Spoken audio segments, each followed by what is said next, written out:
According to the federal government's definition of poverty, 12.6% of Americans lived in poverty in 1970. 2 decades later, 13.5%. In 2010, 15.1%, and in 2019, 10.5%.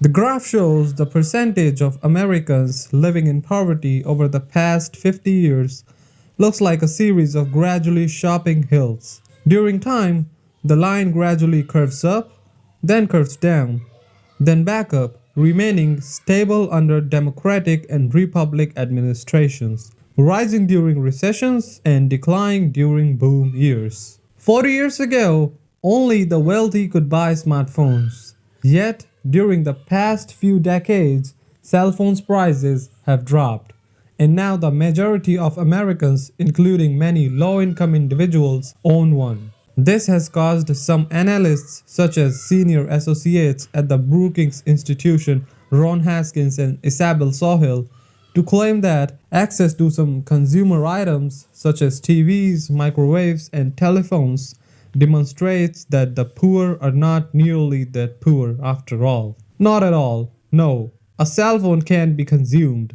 You can't obtain adequate childcare, inexpensive medical and dental treatment, or stable housing with a cell phone. Rent and health care, two of life's most essential expenses, have gone up in price. In an average American metropolis, the cost of fuel and utilities grew up by 115% between 2000 and 2022.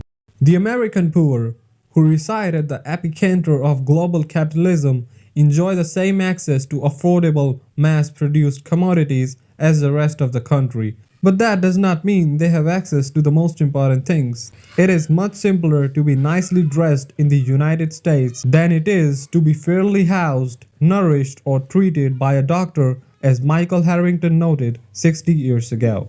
One reason why we have spent more than twice as much on fighting poverty and made such little progress is because the American welfare state is a leaky bucket. Take welfare as an illustration.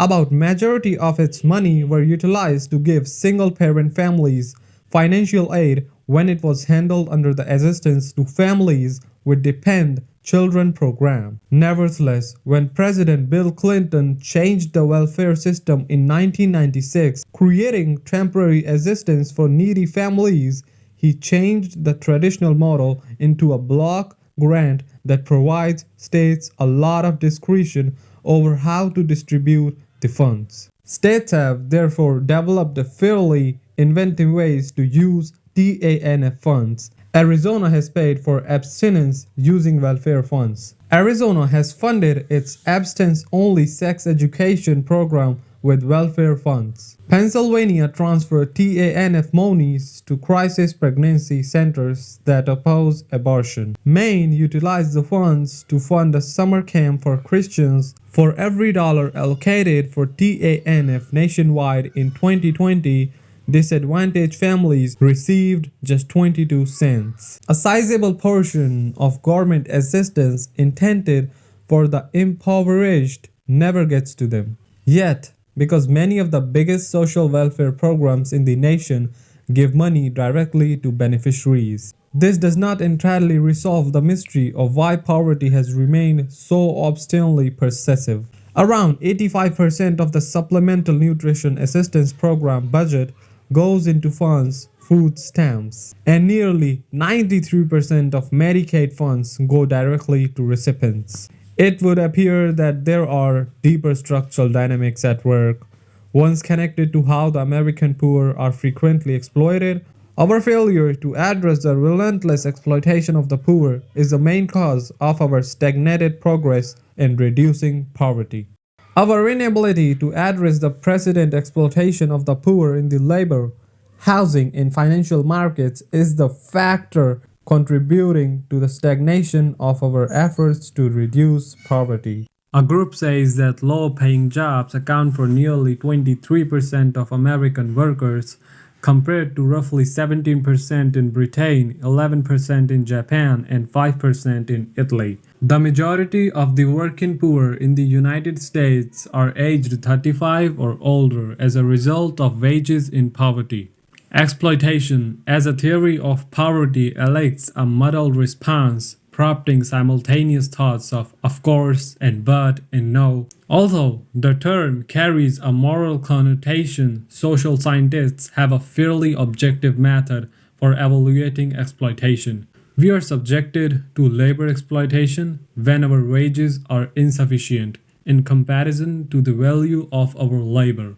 Consumer exploitation occurs when we are overcharged in relation to the value of something we purchase. For instance, if a family paid $1,000 per month to rent an apartment that had a market value of $20,000, they would be more vulnerable to renter exploitation than a family that paid the same amount for an apartment that had a market value of $1 lakh. Because a bad deal for you is a good deal for me. We become dependent on those who have property or access to credit and become vulnerable to exploitation. Garrel Davis, a sociologist, put it this way: both of our grandparents worked. Our parents were employed. We complete errands. At least, that has been the story of the working poor and working class in the United States. Poor Americans are also exploited outside of the workplace. In the housing and financial markets, they face consumer exploitation as well. America has a long history of exploiting slums.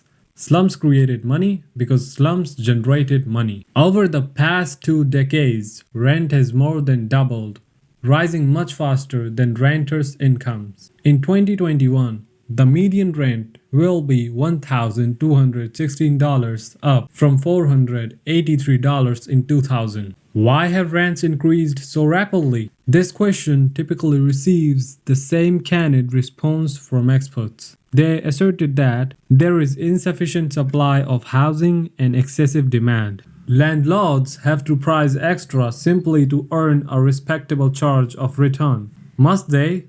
How can we know? We want extra housing. Nobody can deny that.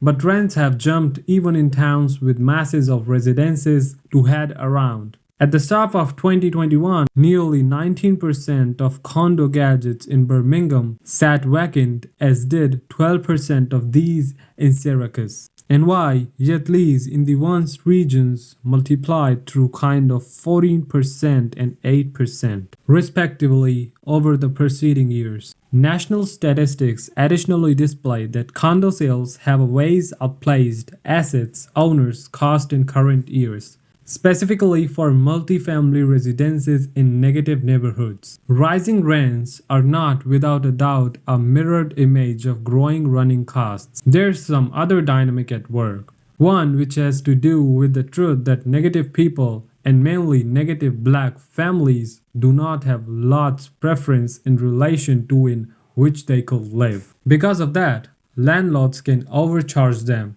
and that they do. I posted with Nathan Wilmers observed that when accounting for all fees, landlords working in bad neighborhoods generally absorb earnings which can be double the ones of landlords working in prosperous communities. If down market plays, landlords make more, it's due to the fact their normal expenses, especially their mortgages and property tax bills, are extensively decreased than the ones in upscale neighborhoods.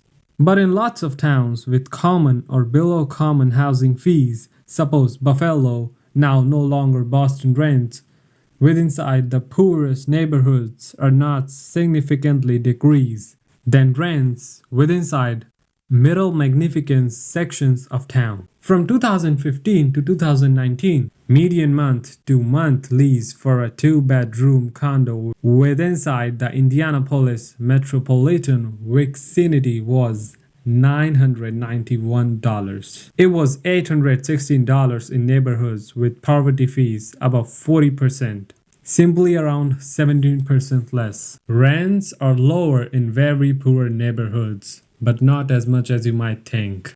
According to the FDIC, 1 in 19 US families had no financial institution account in 2019, amounting to extra than 7 million households. Compared with white households, black and Hispanic households have been almost 5 instances, as in all likelihood to lack a financial institution account. Where there is exclusion, there is exploitation. Unbanked Americans have created a market, and lots of test cashing shops now serve that market.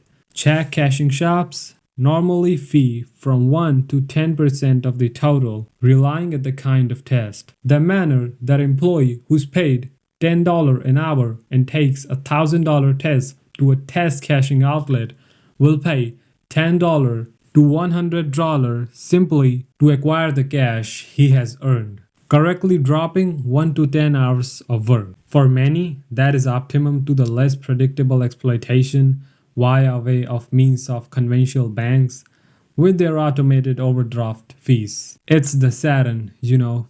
In 2020, Americans spent $1.6 billion simply to coins checks. If the negative had a costless manner to get right of entry to their very own money, over 1 billion greenbacks could have remained of their wallet throughout the pandemic-caused recession.